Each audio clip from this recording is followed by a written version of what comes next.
Les tragédies dans le monde du spectacle sont notoires et abondantes. Dans ce nouveau cycle, je veux vous parler des derniers jours tortueux des célébrités. Pour approfondir cet abîme qui les a désintégrés et connaître en profondeur ce que leurs autopsies ont pu révéler. Aujourd'hui, je veux que nous parlions d'une artiste dont la fin a été tristement annoncée.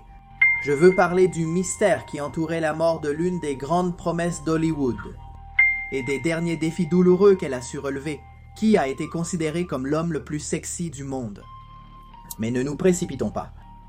Quelqu'un a un jour décidé qu'il était pertinent d'appeler étoiles les acteurs les plus en vue de l'industrie du divertissement. Cela a créé une nouvelle catégorie de célébrités. Il ne s'agissait plus seulement d'être quelqu'un de reconnu, mais une étoile, comme son nom l'indique.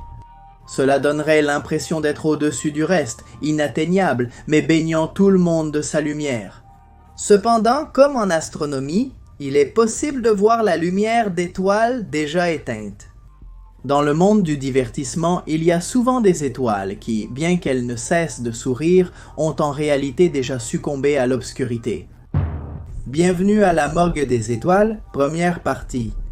Si ce contenu vous intéresse, écrivez étoile ci-dessous, si plus de 200 personnes le font, et laissent un like. Dans cette vidéo, nous allons préparer une deuxième partie de ce contenu sur la morgue des célébrités, qui est un nouveau format que nous testons sur cette chaîne. Commençons.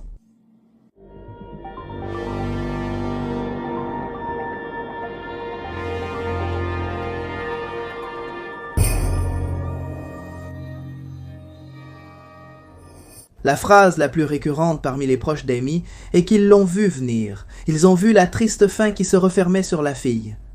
Ils ont pu être témoins de première main de la façon dont le destin s'installait sur elle sans que rien ne puisse être fait. Au début, il n'y a pas eu de grandes questions sur le comportement autodestructeur constant de la chanteuse. Après avoir démontré avec seulement 2 albums qu'elle était là pour marquer une époque, vendre des millions et remplir des stades, ils ont décidé de la laisser être. Rien n'était important tant qu'elle pouvait continuer à signer les contrats et à se tenir devant le public qui la acclamait de plus en plus. Au final, elle en a été incapable. Le dernier concert donné par Amy Winehouse a été le plus désastreux de sa carrière, et certains le considèrent comme le pire spectacle de l'histoire. Oui, cette même femme qui avait remporté 5 Grammy et qui en quelques mois avait gravi plus haut que de nombreuses célébrités avec des décennies dans le milieu, était soudainement pointée du doigt comme la pire. Ce jour-là, survenu le 18 juin 2011 à Belgrade, a laissé un goût amer dans la bouche de tous les présents, aussi bien le public que le groupe et les techniciens. Amy n'a pas pu interpréter une seule chanson complète. Elle s'est montrée erratique, pas du tout sûre d'elle, et elle a même failli tomber à plusieurs reprises.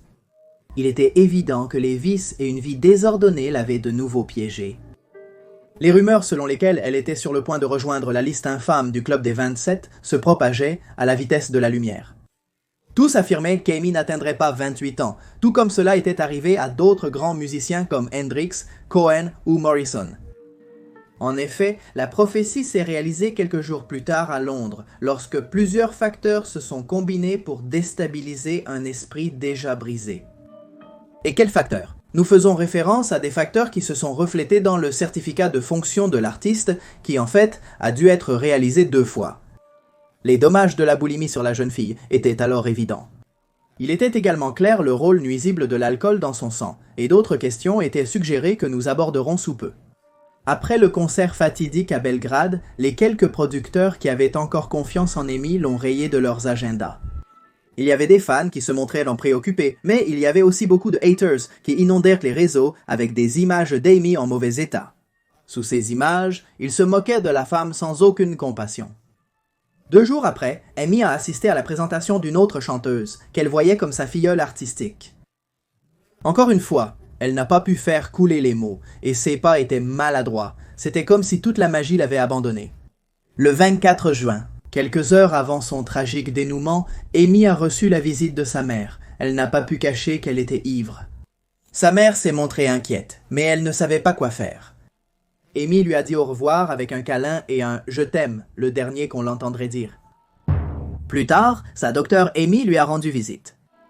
Elle n'était pas à son meilleur, mais elle lui a dit qu'elle avait beaucoup de projets à venir et qu'elle croyait que la vie lui réservait encore des aventures heureuses. C'était une conversation positive. Au milieu de tant d'angoisse, la docteure est partie calmement, sans savoir que c'était le calme typique qui précède la tempête. Vers minuit, Amy a dit au revoir à son garde du corps. À 3 heures du matin, elle a envoyé un message à son ami. Ses mots textuels étaient « Je serai ici pour toujours. Et toi ?» Ensuite, elle est restée silencieuse. C'était son propre garde du corps qui la trouverait des heures plus tard, sans vie et avec plusieurs bouteilles vides autour d'elle. Les services d'urgence n'ont également rien pu faire. La nouvelle s'est rapidement répandue, entraînant des hommages et des adieux de la part de ses partisans. Et beaucoup de larmes.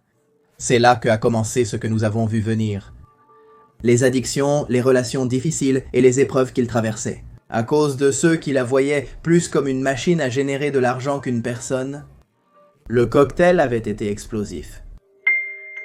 Mais, au-delà du sensationnalisme des médias, les médecins avaient une priorité. Savoir ce qui avait causé à Amy, l'arrêt cardiaque qui l'avait arraché du monde des vivants. Le premier rapport sur son corps, un rapport toxicologique, a révélé qu'il n'y avait pas de substance illégale dans le corps de l'artiste au moment de la mort, mais que le taux d'alcool dans le sang était excessivement élevé. Plus précisément, 416 mg d'alcool par décilitre de sang ont été trouvés, ce qui était suffisant pour le plonger dans le coma et déprimer son système respiratoire. Le médecin légiste a conclu qu'il s'agissait d'un accident mortel. L'alcoolisme peut causer des maladies hépatiques comme la stéatose hépatique et la cirrhose. Des maladies cardiaques comme l'hypertension artérielle et l'élargissement du cœur.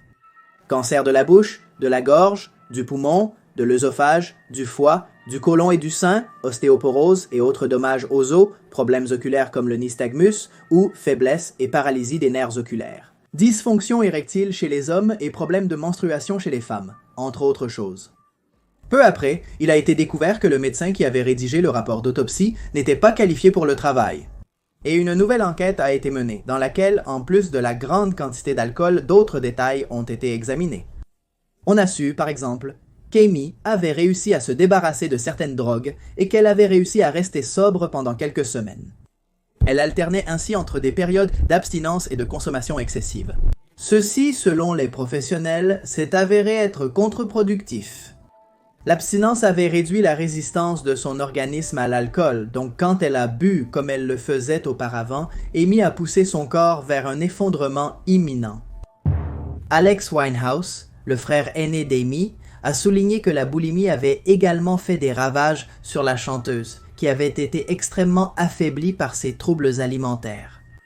D'autre part, il a été découvert plus tard que plusieurs professionnels avaient suggéré qu'Amy devrait subir certaines thérapies très particulières. Des thérapies qui sont généralement destinées à ceux qui ont un trouble de la personnalité limite. Le trouble de la personnalité limite est une maladie mentale caractérisée par des émotions instables et des comportements impulsifs. Les personnes atteintes de troubles de la personnalité limite peuvent avoir des relations chaotiques et s'automutiler. Les symptômes sont des changements d'humeur brusques, une insécurité concernant leur image, une peur de l'abandon, une colère intense et inappropriée, des sentiments de dissociation, des comportements impulsifs tels que dépenser de l'argent à la légère, avoir des rapports sexuels non protégés ou conduire de manière téméraire, des automutilations comme se couper. Aujourd'hui, certains soutiennent que cette condition aurait été déterminante pour la santé mentale fragile d'Amy. La fondation Amy Winehouse a été créée après sa mort pour prévenir les effets de l'abus de drogues et d'alcool chez les jeunes. L'idée, selon ceux qui l'ont créée, est d'essayer de faire en sorte qu'il n'y ait plus de fins annoncées contre lesquelles on ne peut pas lutter. Maintenir l'espoir est leur plus grande initiative. Cela est la possibilité d'une rédemption, chose qu'Amy n'a pas pu obtenir. Quelque chose de très similaire à ce qui est arrivé à la personne qui occupe la place suivante dans cette vidéo. Bien que Heath Ledger ait déjà eu de petits rôles et ait réussi à se démarquer par son talent et sa persévérance, la vérité est qu'il ne s'est consacré qu'à 18 ans, lorsqu'il a joué dans 10 choses que je déteste de toi. Jusque-là, le jeune homme rêvait de gloire, mais ce désir s'est aussitôt mué en cauchemar. Dès son plus jeune âge, Heath savait que être le centre d'attention n'était pas ce qu'il aimait le plus dans tout le monde d'Hollywood. Il aimait encore moins être traité comme un beau gosse hégémonique. Il voulait être reconnu pour la façon dont il s'impliquait dans ses personnages et ses travaux.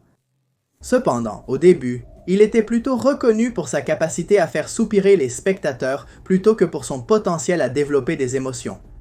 Ce sentiment de ne pas avoir le contrôle de sa vie a commencé à l'obséder, à tel point que Heath a commencé à perdre son humour caractéristique pour devenir une personne plutôt sérieuse et taciturne. Il ne pouvait pas éviter son inconfort chaque fois que son visage apparaissait sur une énorme affiche ou chaque fois qu'on lui faisait une interview. Comment retrouver le sentiment que c'était son rêve et qu'il n'était pas un simple pantin de producteur et de représentant? Cette question l'a conduit à vivre des nuits éternelles, à flirter avec de nombreux vices et à souffrir d'une insomnie féroce. Pour combattre ce dernier, il a commencé à ingérer plusieurs médicaments, qui ont à leur tour causé d'autres dommages collatéraux. Résolu à prouver son sérieux en tant qu'acteur, l'homme a commencé à sélectionner ses rôles selon un nouveau critère. Jusqu'en 2005, avec Le secret de Brokeback Mountain, les critiques l'ont encensé. C'était plus que sa grande revanche. Sur ce plateau, il rencontrerait celle qui deviendrait plus tard la mère de sa fille. Beaucoup ont alors dit que l'acteur allait enfin se stabiliser et se poser, ayant tout ce qu'il avait toujours voulu. Mais le bonheur fut de courte durée. Quelques mois après, des vidéos de Heath lors d'une fête remplie de cocaïne ont fuité. Dans la même vidéo, Heath a mentionné que sa petite amie serait très en colère contre lui pour ses actes. Le couple s'est effondré, l'insomnie et la culpabilité ont envahi l'acteur, poussant à une consommation croissante de pilules. Son obsession pour le chanteur-compositeur Nick Drake, un musicien britannique qui était mort d'une surdose d'antidépresseurs qu'il prenait pour essayer de dormir, s'est également intensifiée. Cela s'est produit en 1974. Depuis toujours, Heath a montré de l'admiration et de la curiosité pour ce personnage dont il est devenu un court-métrage. En tant que réalisateur, il a tenté d'adapter un roman qui, plus tard, inspirerait la série Le Jeu de la Dame. Mais il restait attaché à ce qu'il aimait et détestait en même temps, l'art dramatique. Avec son style unique, il a brillamment interprété le Joker dans Batman, le chevalier noir portant son fantôme habituel. Il a passé des semaines enfermé à écrire un journal comme s'il était ce méchant. Il s'est immergé dans la folie du personnage, lui trouvant une esthétique, une voix, un ton et une motivation dépassant les suggestions du réalisateur Christopher Nolan. Pour sa construction, Ledger s'est inspiré du protagoniste de l'Orange Mécanique et aussi de Sid Vicious, le mythique bassiste des Sex Pistols. Voulait-il un psychopathe anarchiste, et il y parviendrait avec brio bien qu'il ne verrait pas le produit final. Sur le plateau du Chevalier de la Nuit, il s'est montré rugueux et très impliqué, improvisant et laissant tout le monde consterné. Il est parti sous les applaudissements, sachant que lorsque le film sortirait à nouveau, les projecteurs se braqueraient sur lui. Essayant de ne pas entrer en crise face à ce harcèlement de la presse qui s'annonçait. Il s'est pleinement investi dans son prochain projet, un film de Terry Gilliam, l'Imaginarium du Docteur Parnassus. Le 21 janvier 2008, Ledger a parlé au téléphone avec des parents et des amis. Tous l'ont trouvé enthousiaste. Tous lui ont demandé de faire attention avec les pilules. Et c'est que l'acteur de 28 ans n'était pas en très bonne santé. Il traînait une pneumonie depuis des mois et toussait fort quand il s'agitait. Le fait qu'il fumait n'a fait qu'aggraver les choses. L'aube l'a accueilli sans nouvelles, encore une fois, les heures sont devenues marécageuses et le sommeil a brillé. En raison de son absence, Heath avait mentionné qu'il manquait à sa fille. Il est probable qu'il ait pensé à elle pendant ces heures. Il était également habituel qu'il se reproche beaucoup ses erreurs. Il est donc également probable qu'il ait repassé dans sa tête encore et encore ces situations qui le mettaient mal à l'aise ou le frustraient. Nous supposons que le désespoir a augmenté minute par minute, jusqu'à ce qu'il n'y ait plus de pilules à prendre. L'insomnie chronique peut causer des problèmes de santé tels que l'augmentation du risque de maladies cardiovasculaires, de diabète et d'obésité. Des problèmes respiratoires comme l'asthme. Risque accru d'accidents de voiture, problèmes d'humeur, sentiments d'anxiété, dépression ou irritabilité, difficulté à se concentrer, à prêter attention, à apprendre et à se souvenir. Problèmes de performance, épuisement de l'énergie, impact sur la performance au travail, prise de mauvaises décisions, mise en situation à risque. Il faut également prendre en compte que l'insomnie peut être causée par des facteurs génétiques, l'âge, le stress, le sexe, des conditions médicales comme l'obésité et les maladies cardiovasculaires, la ménopause. Des habitudes de sommeil comme se coucher à différentes heures de la nuit, une mauvaise qualité de l'environnement de sommeil, regarder la télévision, utiliser l'ordinateur ou un appareil mobile au lit. Lorsque Diana, sa masseuse, est arrivée à 15 heures et qu'il n'a pas répondu, elle ne s'est pas inquiétée. Elle l'a appelé sur son portable et son fixe et lui a envoyé des messages pour lui rappeler le rendez-vous. Tout en vain. Alors, oui, un mauvais sentiment a commencé à envahir la femme. C'est pourquoi elle s'est adressée à Teresa Solomon, la gouvernante de l'acteur. Teresa ne tarda pas à se présenter et un peu plus détendue que Diana. Elle lui a expliqué que parfois l'homme avait tendance à dormir profondément, surtout s'il avait eu une autre de ces mauvaises périodes d'insomnie. Tout en expliquant cela, elle a ouvert la porte de l'appartement pour que la masseuse puisse installer ses outils de travail. En effet, ils ont trouvé Ledger allongé dans son lit, Diana prenant pour logique ce qu'on lui avait dit. Teresa a continué avec ses affaires jusqu'à ce qu'elle remarque que l'individu restait trop calme. Poussée par un élan et un pressentiment qui l'ont soudainement mise en état d'alerte, elle s'est approchée pour le réveiller. Comme Ledger ne réagissait pas, elle a décidé de lui toucher le bras, et c'est alors qu'elle a remarqué que sa peau était froide, très froide. Les événements qui ont suivi ont toujours été et restent très controversés.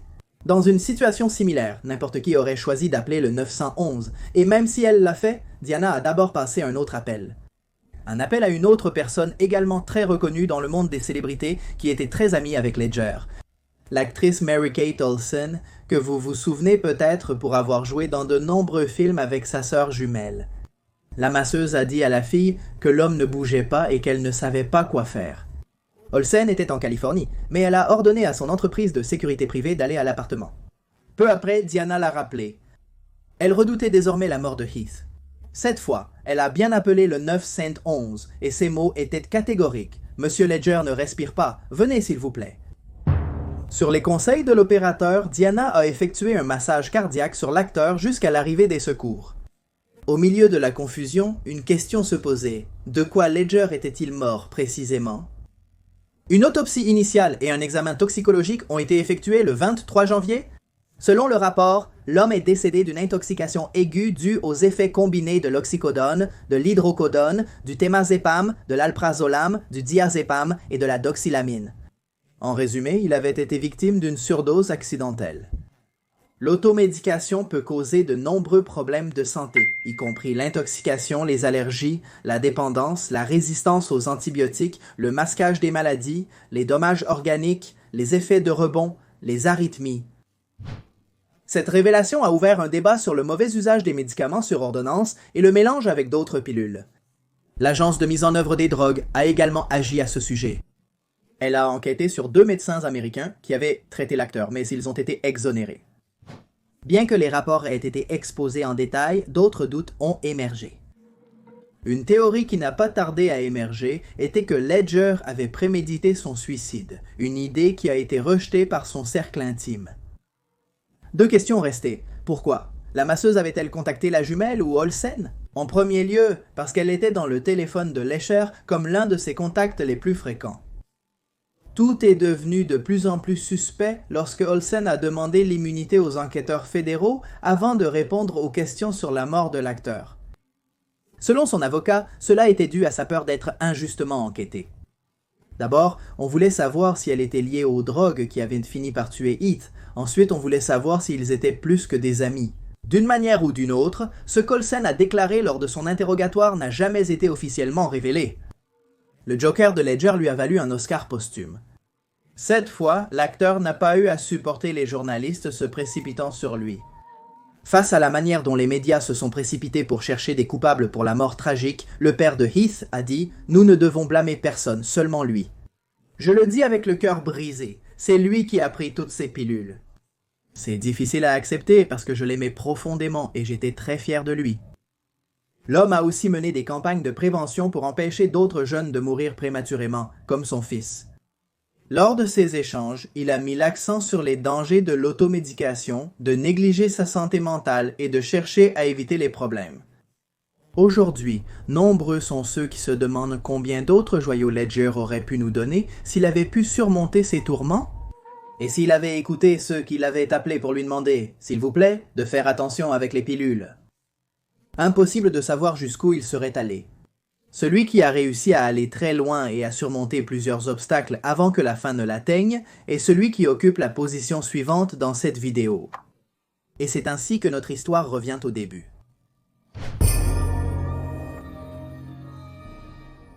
Après la sortie de Dirty Dancing en 1987, le magazine People n'a pas hésité à nommer Patrick Swayze comme l'acteur le plus sexy en vie. Dans ces pages, on ne parlait pas seulement des qualités physiques de celui qui finirait par être consacré avec Ghost, on parlait aussi de lui comme d'un exemple à suivre. L'acteur se vantait de bien manger, de faire de l'exercice et de considérer son corps comme un véritable temple. Cela a aidé à ce que son estime dans l'environnement grandisse de manière démesurée. Et bien que l'homme ait réussi à fumer 60 cigarettes par jour, on l'a invité à de nombreuses conférences sur l'importance de rester à l'écart des vices. Il était également un défenseur de la vie animale. L'une de ses réflexions sur les chiens est largement citée sur les réseaux sociaux aujourd'hui. Il dit ainsi « On m'a dit que ma maison sentait le chien et je leur ai demandé « Savez-vous à quoi sent un chien ?» Un chien sent la gratitude, la loyauté, la noblesse, l'affection, l'amour pur et inconditionnel. Et malgré tout ce qu'ils ont vécu, ils ne sentent pas le ressentiment. Donc je me sens béni que ma maison sente le chien. D'une manière ou d'une autre, Patrick avait réussi à reléguer son côté le plus sombre, celui qui était lié à l'alcoolisme qui avait provoqué la mort de son père, par exemple. Avec style et un caractère fort, il avait réussi à tenir les paparazzis à distance au moins jusqu'en 2008, quand il avait 56 ans. Le début d'année a été un tournant pour l'acteur. Au milieu des festivités, Patrick a porté une coupe de champagne à la bouche. Et instantanément, il a senti le liquide atterrir dans son estomac, le brûlant comme s'il s'agissait de lave. Ces dernières semaines, il avait souffert de coliques, de constipation et de crampes, mais cette fois-ci, c'était pire que d'habitude. Habitué à se montrer fort, il a souri quand quelqu'un lui a demandé s'il allait bien. Il a discrètement vidé le reste de la boisson dans un coin et a continué avec le verre vide, espérant que la brûlure se dissiperait. Quelques jours plus tard, il a décidé de consulter un médecin. En plus de la douleur et du champagne, ses yeux étaient devenus jaunâtres. C'était un mauvais signe. Patrick a demandé à sa femme de venir avec lui. Lisa et Patrick étaient ensemble depuis 1970. À l'époque, tous deux mineurs, ils s'étaient rencontrés car elle était danseuse et lui, le fils du propriétaire de la compagnie de danse de Houston. En 1975, ils s'étaient mariés avant que Patrick ne devienne une icône populaire. Depuis lors, ils n'avaient jamais cessé d'être ensemble et s'étaient soutenus dans chaque projet, mais aussi dans chaque moment difficile. Et bien sûr, ce fut difficile lorsque le médecin a dit à Patrick qu'il avait un cancer du pancréas qui s'était métastasé. À cet instant, l'acteur s'est tourné vers sa femme, sachant que le 12%... « Je suis un homme mort », s'exclama-t-il. Le professionnel qui le soignait lui a mis une main sur l'épaule et lui a dit qu'il était nécessaire qu'il mette toutes ses affaires à jour. La condamnation était imminente. En 6 mois, lui ont-ils dit, il ne serait plus parmi les vivants. Le pancréas est situé derrière la partie basse de l'estomac. Il libère à la fois les enzymes qui aident à digérer les aliments et les hormones qui aident à gérer la glycémie.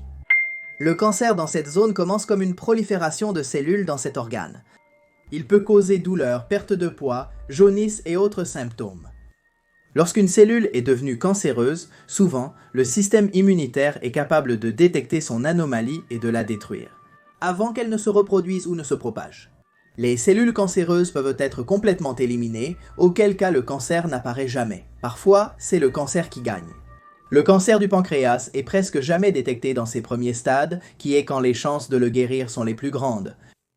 Après le diagnostic, il y a eu quelques heures d'incertitude totale pour toutes ces raisons. Ensuite, Patrick a soupiré et a dit qu'il ne pouvait faire qu'une chose, surmonter et se battre, et c'est ce qu'il a fait. Après avoir annoncé publiquement son état de santé, il a suivi divers traitements, dont certains très agressifs. Il a également essayé des thérapies alternatives et n'a eu aucun mal à s'adapter à aucun régime, quand il a dépassé les mois qui lui avaient été donnés comme date limite. Beaucoup le considéraient comme un cas extraordinaire. Lisa raconterait plus tard que ces semaines avaient été un véritable enfer, rempli de douleurs, d'angoisses et de dilemmes existentiels, qui avaient laissé Patrick épuisé mais pas pour autant vaincu. Lors d'une interview télévisée, Swayze a exprimé sa peur, sa colère et s'est demandé « Pourquoi moi ?» Chaque fois qu'il semblait que son moral allait faiblir, ses yeux se remplissaient de larmes et il disait à haute voix qu'il voulait rester en vie. Il continuerait même à faire des apparitions dans des fictions, malgré les recommandations de ne pas le faire. Il n'avait jamais voulu travailler avec des doublures, ce qui lui avait coûté beaucoup de coups et de fractures. Ayant développé une grande tolérance à la douleur, Patrick n'a pas non plus voulu être remplacé dans les derniers jours. Il revenait de chaque tournage épuisé, mais avec la conviction qu'il devenait plus fort. Cependant, le miracle ne s'est pas produit. Il est vrai qu'il a survécu presque 2 ans, dépassant les statistiques, et il est également vrai qu'il s'est soumis à des traitements expérimentaux, auxquels il a répondu mieux que prévu. Mais il est aussi vrai qu'en cours de route, il a souffert de plusieurs infections à cause des dommages à son système immunitaire. L'infection la plus grave a été une pneumonie. Le 14 septembre 2009, il est décédé chez lui après avoir dit à Lisa qu'il l'aimait. Les médecins ont été concis. Selon eux, le tabagisme de Patrick aurait pu favoriser son cancer du pancréas. Aussi les problèmes qu'il avait eus avec l'alcool à une époque de sa vie. On a spéculé sur la possibilité qu'il ait souffert d'une possible thrombose dans ses dernières minutes de vie. On a également appris que sa femme lui injectait des analgésiques pour combattre les fortes douleurs qui le tourmentaient. La presse a tenté d'instaurer l'idée qu'Elisa maltraitait Patrick, qu'elle l'avait laissé seul, qu'elle ne l'avait pas soigné dans ses dernières années. Et ils sont même allés jusqu'à insinuer que la femme l'aurait trop médicamenté parce qu'elle le considérait comme un fardeau. Il n'y a jamais eu de preuves pour étayer aucune de ces accusations. Le cas de Patrick continue de toucher beaucoup de gens, tout en nous mettant en perspective de l'importance de la poursuite de bonnes habitudes. Il nous fait également réfléchir sur l'importance pour un pays de continuer à miser sur les études de santé. Actuellement, différents traitements sont utilisés pour combattre le cancer, comme la chirurgie, la chimiothérapie, la radiothérapie, l'immunothérapie et la thérapie hormonale. Le traitement dépend du type de cancer et de son stade d'avancement. Patrick lui-même a dit « Ensemble, nous pouvons créer un monde où avoir un cancer ne signifie pas vivre dans la peur et sans espoir. » C'est tout pour la vidéo d'aujourd'hui. Comme mentionné, il s'agit d'un nouveau format que nous testons sur cette chaîne. Si vous êtes intéressé par plus de vidéos de ce style, écrivez étoile ci-dessous et nous ferons sûrement une deuxième partie. De même, vous pouvez commenter et nous demander le rapport de la morgue de la célébrité que vous voulez ici en dessous et nous l'inclurons dans la prochaine vidéo. Sans rien ajouter, je vous dis au revoir. Merci à tous les membres de cette chaîne, grâce à qui nous pouvons réaliser ces vidéos. Voici 2 vidéos pour continuer votre marathon. Et je m'en vais, au revoir.